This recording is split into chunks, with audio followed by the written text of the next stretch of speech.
Cumprimenta a igreja com a paz do Senhor. Amém? Queridos, abra sua Bíblia, ainda estando de pé, no livro, na carta de Paulo aos Colossenses.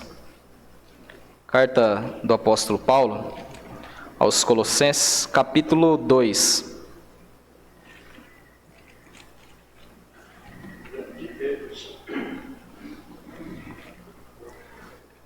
Capítulo 2, a partir do versículo de número 20.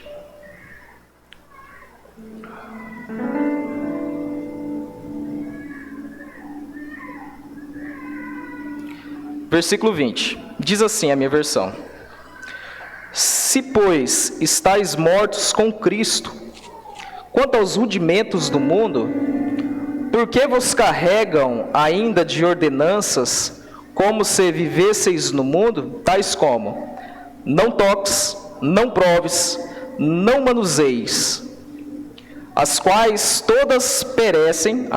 coisas todas perecem pelo uso, segundo os preceitos e doutrinas dos homens, as quais têm, na verdade, alguma aparência de sabedoria, em devoção voluntária, humildade e em disciplina do corpo, mas não são de valor algum, senão para a satisfação da carne. Amém?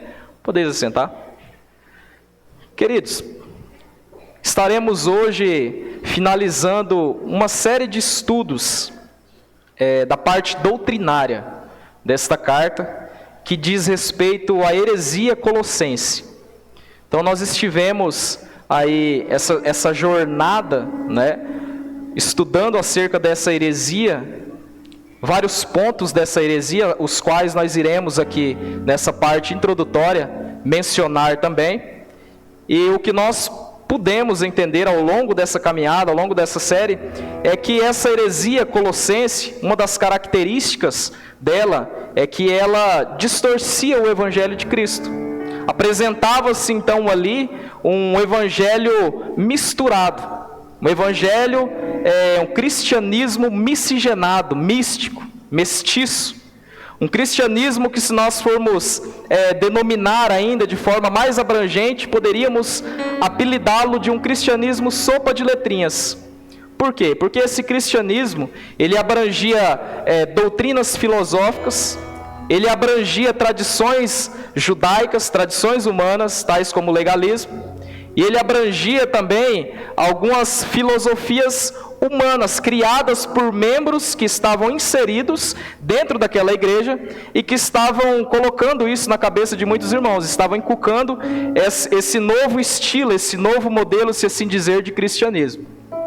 E nós percebemos ao longo desses estudos que essa heresia, ela apresenta alguns aspectos. A heresia colossense, ela tem alguns aspectos específicos dela.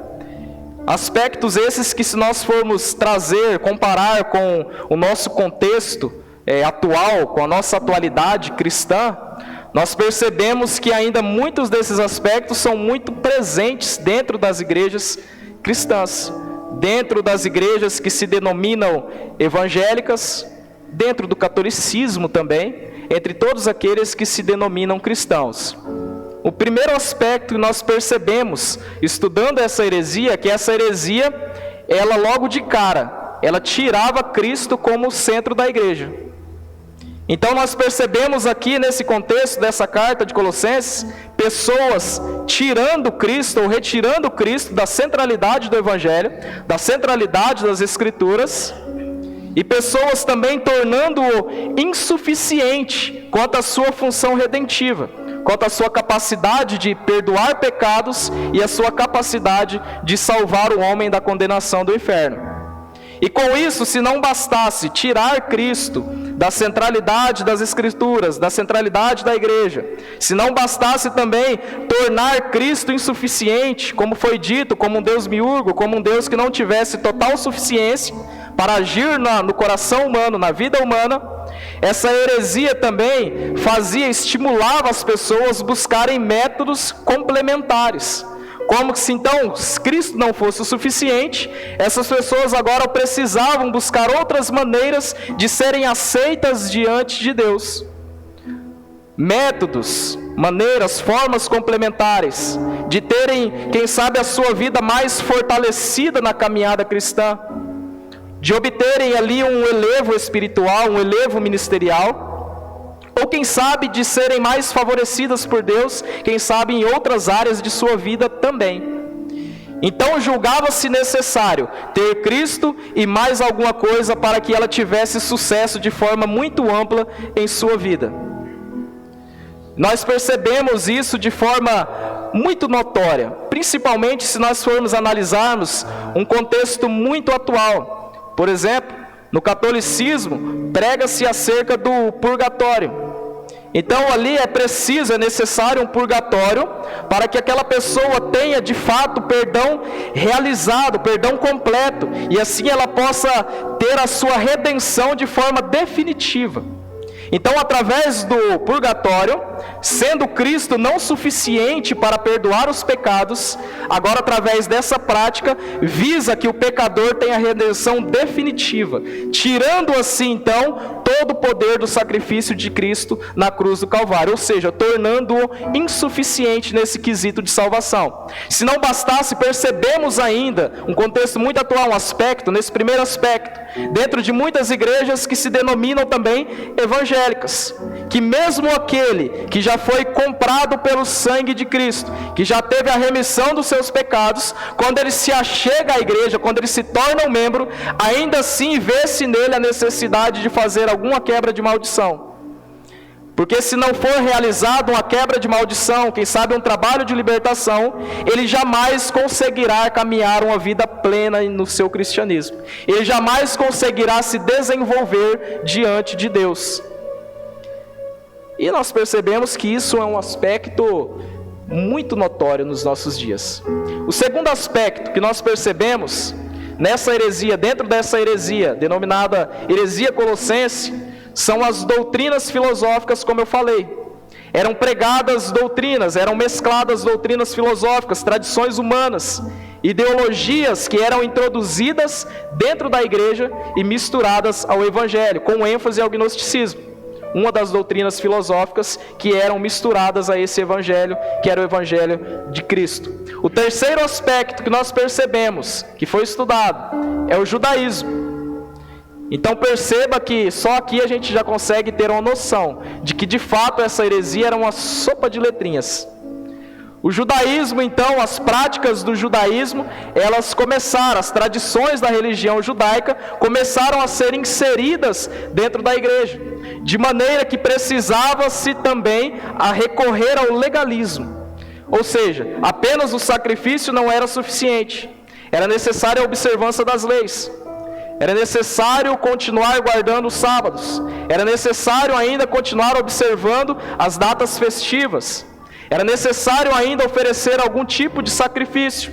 Sacrifício de animais. Como se então o sacrifício de Cristo não fosse o suficiente. Então a prática do legalismo é outra ênfase dentro dessa heresia. Um quarto aspecto, e que foi falado no domingo anterior, foi ministrado aqui no domingo anterior pelo pastor, com base nos versículos 18 e 19 deste mesmo capítulo 2, que nós percebemos, diz respeito ao sincretismo religioso, com ênfase no misticismo dentro da igreja, que foi a ênfase desse quarto aspecto, e que tem sido ainda também um ponto muito alarmante nos dias odiernos, visto que quando se trata nesse ponto, quando foi falado desse ponto do misticismo, deu ênfase principalmente a culto a anjos, adoração a anjos, né? A manifestação de anjos como se fosse o ápice do culto, como se fosse o ápice da manifestação divina. Se não tiver um anjo se manifestando, um anjo sendo visto, então o culto não teve o mesmo teor, o culto não foi a mesma coisa. Então essa é a ênfase do quarto aspecto. E o quinto aspecto é o que nós iremos falar hoje. E o quinto aspecto que nós iremos falar através dessa ministração, ele se chama de ascetismo. É o ascetismo religioso que estava também afetando a igreja de Colossos. E o tema para essa mensagem que nós temos para hoje é o perigo do ascetismo. E agora, como no período da manhã nós estivemos falando de tantos ismos, né? No domingo anterior nós falamos de tantos ismos, daí eu falei assim, eu vou ter que dar uma recapitulada um pouco aqui, acredito que houve um entendimento ainda maior. Mas trazendo agora mais um ismo, eu gostaria de deixar a seguinte questão e já trazer uma aplicação. O que seria então o ascetismo? Para entendermos melhor o que é uma seta, qual é a função, o que uma seta faz. Se nós formos pegar o contexto, se nós formos estudar acerca de uma seta, nós entenderemos que os ascetas, eles eram nada mais nada menos que eremitas, monges que eles acreditavam que eles precisavam se distanciar da sociedade se eles quisessem ter uma vida mais pura, uma vida mais santa.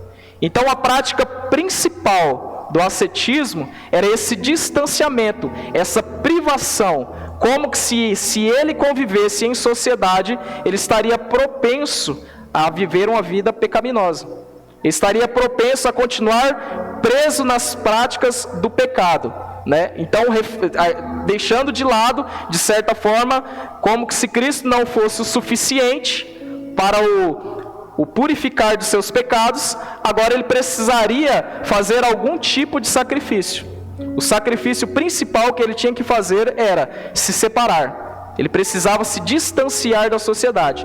Então o ascetismo consiste, de certa maneira, um esforço próprio, realizado pela pessoa, a fim de alcançar um nível espiritual superior às demais pessoas que não fazem a mesma coisa. Um nível espiritual que outras pessoas jamais conseguirão atingir. E nós devemos pegar no contexto começando do macro. Se nós formos analisar, por exemplo, a Índia, ainda nos dias atuais, a Índia contém um grande número de ascetas. Pessoas que recorrem a essas principais práticas. Homens que passam anos e anos numa mesma posição. Homens que querem ser enterrados vivos. Na Índia ainda há muitos exemplos de pessoas que fazem isso. A partir desse esforço próprio, eles acreditam que eles vão conseguir um elevo espiritual. A partir dessas práticas, que envolve o quê? Renúncia aos prazeres, automortificação, restrições autoimpostas, os seus rituais, que eles fazem os seus rituais também, a não satisfação de necessidades primárias. Então, através dessas práticas, eles acreditam que eles consigam transcender na vida espiritual, ou seja, alcançar um patamar espiritual que outras pessoas que não fazem a mesma coisa não conseguirão atingir. Mas quando nós analisamos um contexto a nível de mundo, nós perceberemos que isso não é só na Índia. Nós perceberemos que essa prática ascética, ela está espalhada por todos os lugares. Em todos os lugares há sempre alguém, de forma figurativa, colocando uma pedra sobre a cabeça e caminhando com aquele fardo quilômetros de distância, andando com aquela pedra com um fardo em suas costas, pagando penitência para receber algum perdão, porque ele julga que ele ainda não foi perdoado apenas pelo sacrifício vicário de Jesus. Isso é ascetismo. Há quem diga que para se obter a salvação, ainda agora de forma mais próxima a nós, é necessário um esforço humano. Há quem diga que para se herdar o reino dos céus, sem o esforço humano é impossível. Há quem se apropria de textos bíblicos até mesmo para afirmar esse tipo de coisa. Como que se a pessoa não se esforçasse, como se a pessoa não forçasse algo, não fizesse algo, ela não conseguiria atingir a essa graça. Ela não conseguiria alcançar a essa graça. E há muitos que fazem isso. Muitos muito próximos de nós. Pessoas muito próximas de nós que ainda têm essa mentalidade. Que para se alcançar algum benefício, quer seja salvação, é preciso ele empregar esforço. É preciso ele fazer a parte dele. Se ele não fizer a parte dele, se ele não der uma ajudinha para Jesus, ele não vai ser salvo. E é pregado que todos aqueles que ali congregam precisam cumprir com o mesmo. É pregado que aquele que não faz isso, ele não terá direito de salvação. Essa é uma prática ascética que é a mais comum nos nossos dias. E se nós formos pegar agora, trazendo uma figura de linguagem, quantas pessoas, e agora não apenas figura de linguagem, pegamos de forma literal, tem pessoas que acreditam que para ela receber alguma bênção da parte de Deus, quem sabe ela precisa andar ajoelhada, quem sabe ela precisa fazer algum propósito com Deus, fazer algum voto diante de Deus, que ela precisa subir escadas de joelhos, que ela precisa raspar a sua cabeça, ficar tantos anos, tantos meses com a sua cabeça raspada, que ela precisa se abster disso, daquilo outro, para assim ela alcançar algum favor especial da parte de Deus. Nós olhamos agora também no contexto religioso, ainda nos nossos dias, tem as chamadas peregrinações. Na Espanha mesmo, por exemplo, as peregrinações espirituais em que se andam quilômetros. No Brasil, há também essas peregrinações em que se andam quilômetros de distância descalço, a fim de que o Senhor possa assisti-los de forma diferenciada, a fim de que eles possam receber um favor diferenciado da parte de Deus. E só assim eles podem alcançar uma superioridade espiritual, uma condição melhor diante de Deus. E isso é ascetismo. É esse esforço próprio para alcançar algo da parte de Deus. E era por esse problema que a igreja de Colossos estava passando. Eram essas as dificuldades que os irmãos ali, os líderes da igreja de Colossos, estavam enfrentando ali com aquela igreja. E nos versículos a quais nós acabamos de ler, nós percebemos que Paulo, ele está refutando, ele está combatendo justamente contra isso, contra o ascetismo religioso, ou seja, esse esforço próprio para alcançar algo da parte de Deus, ou para subir no nível espiritual, para alcançar um nível espiritual que outras pessoas jamais alcançarão. Quantas pessoas, às vezes, falando que para alcançar algum tipo de dom espiritual, ela precisou pagar um preço que ninguém mais pagou, né? Quantas pessoas que acreditam que para receber um dom extraordinário, um dom que é pouco visto, quem sabe ela tem que subir um monte muito alto, e ali ficar por vários dias, se abstendo de alimentos, se abstendo de água, se abstendo de convivência humana. E ela acredita que se ela forçar, se ela fizer isso, o Senhor vai ter que fazer algo para a vida dela. O Senhor vai ter que conceder algo de especial para a vida dela. Como que se agora o Senhor não tivesse já um propósito, um plano estabelecido para a vida de cada um. Como que se o Senhor vai fazer algo, vai me conceder algo através da minha ação. E até um termo teológico que é muito utilizado para isso, para denotar as pessoas que acreditam dessa maneira, que o Senhor age através da minha ação, que a minha ação gera uma reação da parte de Deus, é chamado de teísmo aberto ou teísmo relacional. Ou seja, o Senhor ainda não tem o domínio da história, o Senhor ainda não tem uma história, não tem um propósito estabelecido para a vida de cada pessoa, mas a história ainda está sendo construída numa relação entre homem e Deus. Ou seja, se eu me posicionar de determinada maneira, Deus vai fazer algo especial na minha vida. Mas se eu não me posicionar daquela maneira, e agora não estou referindo agora de você se posicionar contra o pecado, de você tomar a posição de servo, de você obedecer a palavra de Deus. Estou dizendo no sentido em que, se crê que a história não está determinada, e que eu posso forçar uma reação da parte de Deus através das minhas atitudes. Como se eu pudesse mudar o pensamento de Deus, como se eu pudesse mudar o curso da história, ou quem sabe ainda não tem uma história construída, e é eu quem vou determinar para Deus aquilo que eu quero ter e aquilo que eu quero ser diante dele. Esse é o teísmo relacional ou o teísmo aberto que é pregado. E com isso acaba tirando a questão da onisciência de Deus. Porque agora então Deus deixa de ser onisciente. Deus deixa de ser aquele que já tem domínio sobre o passado, o presente e o futuro. Então Deus agora ele vai mudar constantemente ainda não tem nada definido.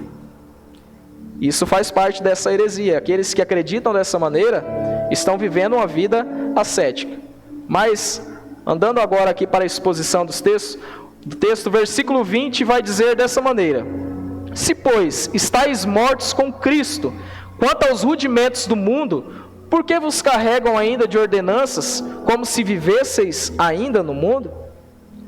E o primeiro ponto aqui, em primeiro lugar, nós devemos entender que o ascetismo, ele produz escravidão na vida daqueles que vivem uma vida ascética. O ascetismo, se nós formos definir agora aqui, nós entenderemos que o ascetismo, ele é a religião do não. O ascetismo seria a crença de que podemos agradar a Deus obedecendo uma lista de não. O ascetismo, então, ele enfatiza muito mais os pontos negativos do que os pontos positivos. E aqueles que caem na teia do ascetismo, eles acabam se tornando escravos de si mesmos. Aqueles que caem na teia do ascetismo, ele também se torna escravo de regras e mais regras, preceitos e mais preceitos, doutrinas e mais doutrinas. Doutrinas essas que nunca foram impostas pelo próprio Deus. E Paulo aqui ele declara que através da morte de Cristo, nesse texto, ele vai declarar que através da morte de Cristo, nós também morremos para essas coisas. Através da morte de Cristo, todo o poder que imperava sobre nós, o poder do pecado, o poder da lei, agora também foi crucificado. Ele vai declarar que na morte, pela morte e ressurreição de Cristo, nós agora recebemos uma nova vida. A segunda carta aos Coríntios, capítulo 5, versículo 17, diz da seguinte maneira: assim que, se alguém está em Cristo, nova criatura é, as coisas velhas já passaram, eis que tudo se fez novo. Ou seja, agora nós estamos livres tanto do pecado quanto da condenação da lei. Agora então não é preciso mais nós termos aquela ideia de que nós precisamos colocar um fardo, um jugo em nosso pescoço e caminhar quilômetros e mais quilômetros para assim receber alguma graça divina, algum benefício da parte de Deus, para dessa maneira nós conseguirmos de certa forma comprarmos a nossa salvação.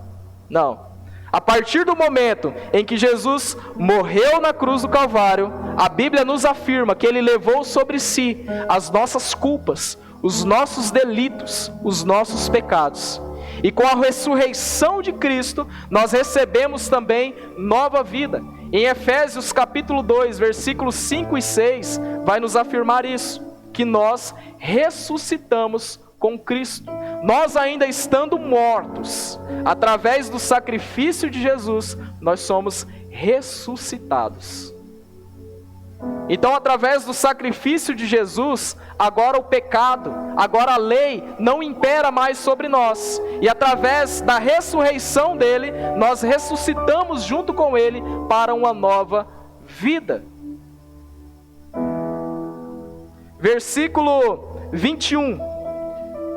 Vai dizer da seguinte maneira: quando ele vem falando que nós já estamos mortos com Cristo para os rudimentos do mundo, ou seja, para as doutrinas filosóficas, para as ordenanças que são humanas, e ele vai especificar quais são essas, dizendo, tais como, não toques, não proves, não manuseis. Ou seja, nisso consiste a autoprivação, a prática do ascetismo de não satisfazer desejo algum, com o propósito de ter um elevo espiritual. Então, em segundo lugar, nós devemos entender que o ascetismo, ele está preocupado apenas com a aparência e não com a essência das coisas. Então, o ascetismo, além de ser a religião do não, a religião das privações, a religião das regras, o ascetismo também é a religião de aparências.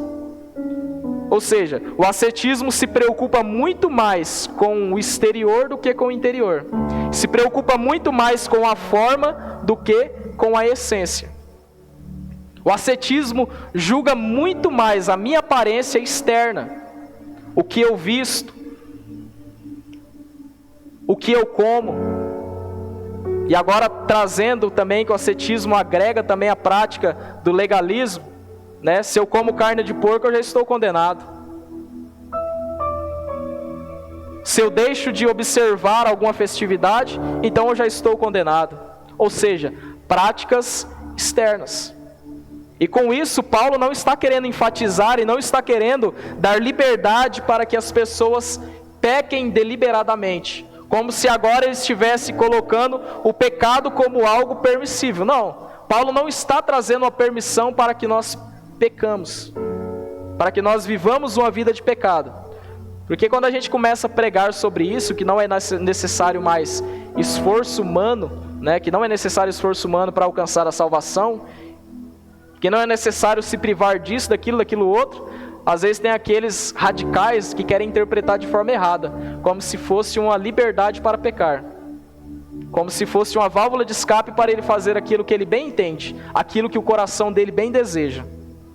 E de repente pode ter alguém que possa interpretar da seguinte maneira, um exemplo, fala assim, então, já que não preciso ficar me restringindo de tantas coisas, já que apenas o sacrifício de Jesus é o suficiente, então posso me relacionar abertamente, livremente com a minha namorada, ou com a minha noiva, com o meu noivo, porque foi pregado, o apóstolo Paulo pregou, né, foi pregado lá na igreja, que quem fica se privando é um ascético. Então, já que eu não sou ascético, eu vou usar o meu corpo, eu vou fazer aquilo que eu bem entendo, eu não preciso ficar me privando.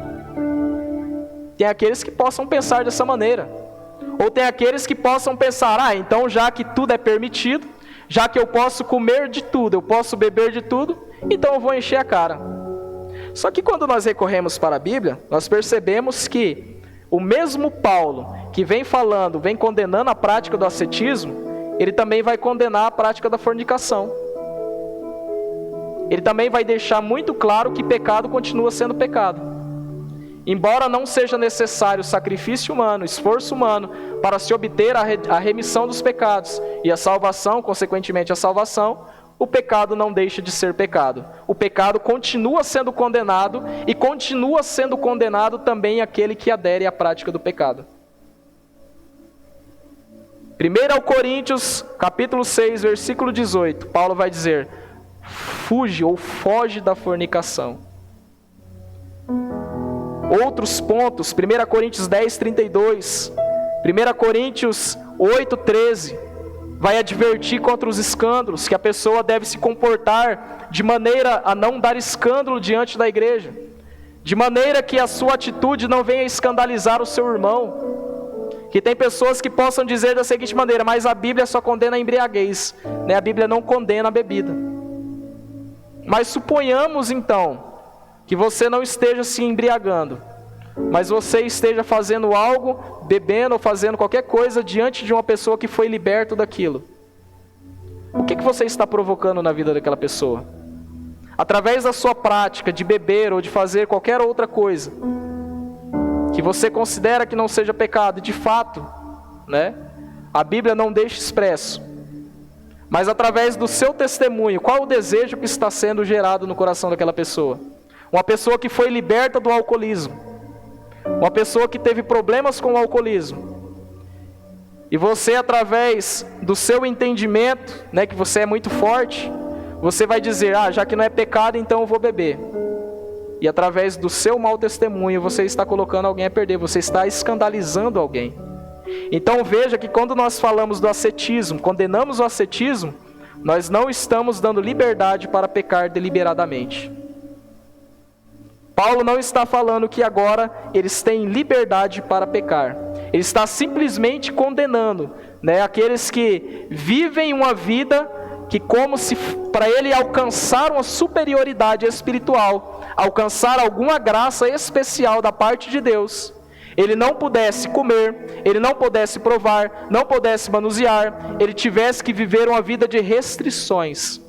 E através apenas dessas restrições, ele alcançaria o favor divino. Versículo 22, Paulo vai dizer da seguinte maneira, as quais coisas todas perecem pelo uso, segundo os preceitos e doutrinas dos homens. Então aqui em terceiro lugar, nós entenderemos que o ascetismo, ele proíbe em nome de Deus aquilo que o próprio Deus não está proibindo. Então nós vamos ver um exemplo muito claro de ascetismo nos nossos dias, dentro da igreja, que é o chamado usos e costumes, que é considerado a doutrina da igreja. Pega-se o termo doutrina e coloca-se que doutrina se baseia em usos e costumes. E daí começa a proibir em nome de Deus aquilo que o próprio Deus na Bíblia nunca proibiu. Aquilo que o próprio Deus nunca restringiu através da palavra, através das Escrituras. Exemplos falados rotineiramente aqui. Como por exemplo, a mulher não pode se maquiar. A mulher não pode usar brinco, não pode usar colar. O homem não pode jogar bola. Porque se ele estiver jogando bola, ele está pecando. Ele está sendo indigno, achado indigno diante de Deus. Quer ver se for um líder então? Se for um líder jogando bola, aquele líder é um líderzinho de meia tigela. Porque ele está pecando contra Deus. É óbvio que nós precisamos ter cuidado com tudo aquilo que nós fazemos. Hoje mesmo nós estávamos na confraternização lá da empresa que a Suzana trabalha, e um rapaz contou um testemunho, um rapaz congrega também uma outra denominação, e ele contou o testemunho que com ele as coisas tiveram que ser diferentes. Porque ele era viciado a tal ponto no futebol, em jogar futebol, que ele começou a deixar de frequentar os cultos para ir jogar bola, para ir jogar futebol. Então veja que o pecado não está, o erro não está na prática, mas sim deixar com que aquela prática domine a sua vida, com que aquela prática assume a primazia da sua vida, assuma o lugar que apenas Deus poderia ocupar. Então o pecado não está na prática de jogar futebol, de praticar qualquer outro tipo de esporte, ou de fazer qualquer outra coisa que não seja pecado de acordo com a Bíblia Sagrada, que seja denominada apenas como uso e costume. O pecado está em você se deixar dominar por essas coisas, está em você entregar o seu coração a essas coisas. A única coisa que eu vou dizer que eu acredito piamente que é pecado é o jogo do tigrinho, né? Que a gente vê tanta gente se dando mal nisso aí. Então o jogo do tigrinho eu vou colocar aqui, o jogo do tigrinho não está aqui escrito na Bíblia, mas quando a gente analisa a situação das pessoas, a vida das pessoas que adentram por esse caminho, então eu acredito que isso aí é pecado sim. Né? Jogatinas, esse tipo de cassino online tem destruído muitas vidas, inclusive eu tenho parentes, né, que tiveram a vida bem arruinada através desse jogo. Mas aqui a gente vê que pessoas pegam coisas tão cotidianas, né, como a maquiagem, como o futebol, como o assistir televisão, que é outro ponto aqui que a gente pode assemelhar também com jogar futebol, que tem muita gente também que deixa de vir para a igreja para ficar assistindo novela, para ficar assistindo série, deixa de ler a Bíblia para ficar se concentrando em algum programa de TV que ele gosta muito, que na verdade ele já se tornou refém daquilo. Então o erro está em você se tornar refém de alguma coisa, é você se tornar prisioneiro de alguma coisa dessa terra, que faz com que você não mais se atente para as coisas de Deus, para a palavra de Deus, para o propósito de Deus para a sua vida. Outros pontos, outros exemplos. Mulher não pode cortar o cabelo. E acredito que o pior de todos, nos nossos dias atuais, e que eu com esse meu projetinho de barba tenho enfrentado, é que homem não pode usar barba, principalmente se ele for um cristão. Já aconteceu comigo há poucos dias, né, de falar bem assim, não, mas você é crente, você é cristão, você está à frente ali, né, está exercendo uma liderança. Não pode usar barba não, né? E começa a criticar um líder, um pastor que usa barba, um presbítero que usa barba. E daí, eu parei para analisar esse ponto, né? Quando eu ouvi, ainda mais se for cavanhaque. Aí se for cavanhaque, quando fala o nome cavanhaque, fala bem assim, isso aí é do diabo.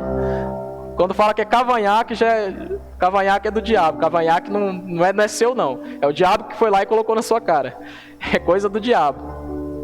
E daí quando a gente analisa, a gente fala assim, bom, mas se isso for verdade mesmo, então Deus foi muito sacana com o homem, né? Porque Deus vai lá e permite nascer barba no homem. Ou seja, então é um método, se a gente for acompanhar esse raciocínio ascético, essa mentalidade ascética, é um método que Deus utilizou para ficar provando o homem constantemente. Se algum dia, se alguma semana o homem, por conta da correria, se esquecer de raspar a barba, ele já está pecando. Então você vê que é um tipo de mentalidade que as pessoas utilizam em nome de Deus, mas que Deus jamais ordenou-as a utilizar. Utilizam-se como se estivesse na Bíblia. E geralmente, as pessoas que utilizam-se dessas oratórias, utilizam-se dessas frases, desses costumes, dessas tradições, geralmente é com um pretexto. E o pretexto principal que essas pessoas têm é de se mostrarem mais santos do que você. É de se mostrarem mais espirituais do que você. Geralmente aqueles que pregam os usos e costumes são aqueles que, quem sabe, o interior dele está totalmente depravado. O interior dele está totalmente destruído. A vida dele, a intimidade dele com Deus, nem tem. Se tinha, não tem mais. Só que eles precisam manter uma postura de santos. Eles precisam manter uma postura de espirituais. Eles não podem demonstrar aquilo que eles são de fato interiormente.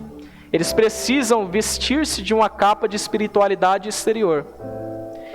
E com isso nós percebemos muitas igrejas que acabam relativizando a palavra de Deus e absolutizam regras e preceitos que são humanos, que Deus jamais ordenou, que Deus jamais falou.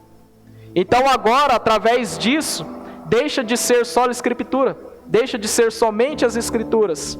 É também aquilo que o meu pai me ensinou, é também aquilo que o meu avô, que era pastor, que era presbítero, pregava na igreja, é aquilo que a minha família sempre acreditou e sempre seguiu. E se agora eu for querer romper esse casulo, eu vou estar em pecado. Então agora aquilo que meu pai, que meu avô, que os meus antepassados pregaram, que eram tradições humanas, doutrinas filosóficas, doutrinas humanas, agora elas passam a ter o mesmo peso ou ainda maior do que o que a palavra tem. Elas passam agora a assumir o papel que a palavra de Deus, que somente as Escrituras devem assumir, a exercer a função que as Escrituras deveriam estar exercendo. Então agora eles começam a relativizar, pegam partes da palavra, descartam algumas coisas, relativizam a palavra de Deus e absolutizam aquelas regras que eles aprenderam e foram passando adiante. Isso está errado. Isso está errado. Nós, como igreja, nós precisamos, de fato, continuar rompendo com esse casulo. Em quarto lugar, versículo 23. Ainda falando sobre essas coisas que são preceitos e doutrinas dos homens, as quais têm, o apóstolo Paulo vai dizer o seguinte sobre essas coisas: as quais têm, na verdade, alguma aparência de sabedoria, em devoção voluntária, humildade e em disciplina do corpo, mas, aqui agora há uma adversativa, mas não são de valor algum, senão para a satisfação da carne, ou para a satisfação própria. Então todas essas coisas pregadas, impostas por muitas pessoas, não são senão para a satisfação deles mesmos, para que eles de certa forma tenham algum mérito. Porque se for somente as Escrituras, o homem jamais terá mérito. Se for pregado que somente o sacrifício de Jesus é o suficiente, que somente a palavra de Deus é o suficiente para nortear a minha caminhada cristã, a minha vida cristã, que mérito eu vou ter nisso? Se eu não estiver acrescentando ali e aqui, se eu não estiver inventando algo aqui, ensinando algo que é concebido no meu interior, na minha mente, do meu intelecto, qual mérito eu vou ter nisso? Então nós entenderemos aqui, em quarto lugar, que o ascetismo ele é então enganador em suas propostas. Todos esses mandamentos, não faça isso, não toque nisso, não prove isso, não use isso. Paulo diz que tudo isso tem aparência de sabedoria e de falsa devoção. A pessoa parece ser espiritual, olhando exteriormente, até parece ser espiritual, porque ela cumpre todas essas coisas à risca. E ela prega que isso precisa ser cumprido, mas não passa de falsidade. Ou seja, é um culto a si mesmo. É uma religião feita para si mesmo. A pessoa está se autocultuando, está se auto-venerando. Tem uma piedade falsa e fingida. E se nós formos analisar ao nosso redor, todos nós temos experiência de termos nos deparado diante de alguma pessoa que vivia dessa maneira, que pregava dessa maneira, que queria impor regras para nós dessa maneira.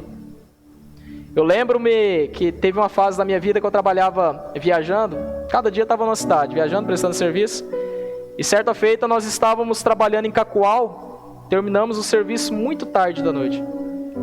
E saímos para procurar algum restaurante, não conseguimos achar nenhum restaurante aberto, nenhuma lanchonete. E de tanto rodar com o carro para lá e para cá, a gente conseguiu achar uma barraquinha de lanche. A gente parou naquela lanchonete e pedimos o cardápio para aquela mulher. E quando a gente começou a analisar as opções de lanche, a gente percebeu que não tinha bacon e não em um lanche. Todos os lanches eram sem bacon. Aí um amigo meu pegou e falou bem assim: escuta, mas não tem bacon em nenhum lanche, não, nem um acréscimo? E aquela mulher falou da seguinte maneira: não, porque bacon é pecado. Além de ser pecado, bacon faz mal. Você já consegue entender da onde que aquela mulher era, né? Só de falar, eu acho que vocês já conseguem entender, né? E daí, no momento que ela falou bem assim: não, bacon além de ser pecado faz mal. O colega meu pegou e falou da seguinte maneira: rapaz, para mim é diferente, para mim faz mal se eu não comer bacon no lanche. Rapaz, aquela mulher ficou numa ira, num ódio. Ela fechou a cara na hora.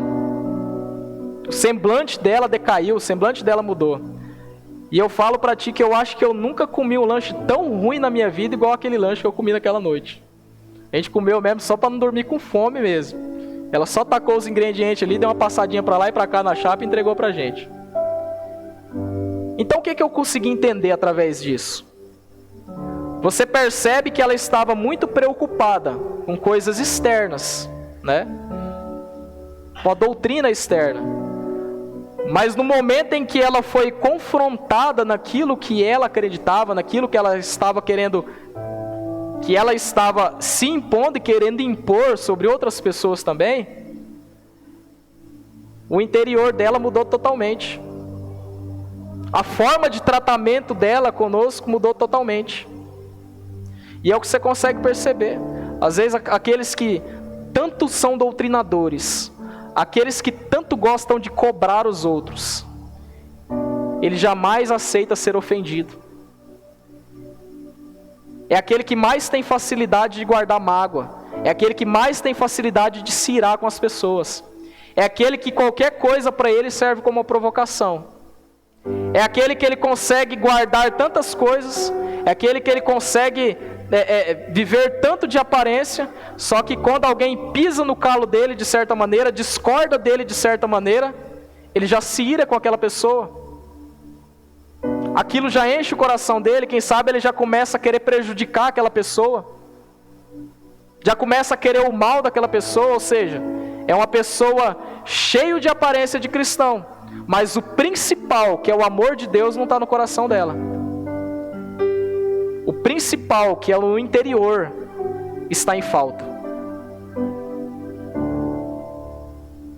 Outro ponto,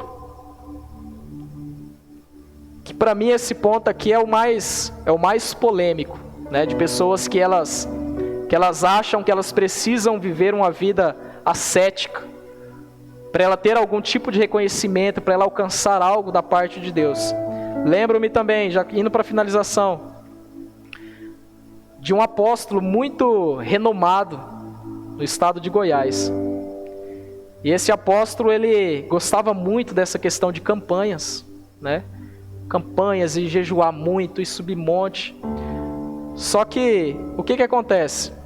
Ele era casado, ele largava a mulher dele em casa e saía, ficava vários dias, né, se consagrando, se santificando, naquele pretexto de que ele não podia se misturar com o pecado, ele não podia pecar. E quando é um belo dia, a mulher dele chega para ele e fala bem assim: olha, não estou suportando mais, eu já te traí, não estou suportando mais, né, você não tem tempo para mim, então é melhor a gente se separar. Porque ele vivia naquela vida de que ele precisava se abster de tudo. Para ele ser o cara, para ele era presidente de uma convenção, para ele ser o cara, para ele ser o muito usado, para ele ser a referência, ele precisava constantemente estar se abstendo das relações com a sua mulher, né? E usar um termo aqui que depois vocês perguntam para o pastor o que significa isso. Largava a mulher em casa, matando cachorro a grito e sumia para os montes, sumia para as vigílias, fazer campanha. Porque ele precisava se santificar, ele precisava ter mais dons espirituais. Até que a mulher se cansou. E daí foi lá e colocou um acessório de alça na cabeça dele. Só que com isso, eu não estou justificando a traição daquela mulher. Não estou justificando que ela fez o correto, que ele merecia. Não é isso que eu estou dizendo. Não é que ela estava na razão de fazer aquilo por conta das atitudes dele. Eu estou apenas mostrando um exemplo de ascetismo, de falsa sabedoria.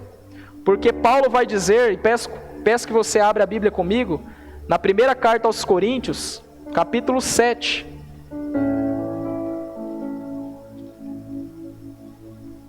Paulo vai trazer uma advertência até mesmo nesse sentido. Capítulo 7, versículo 5.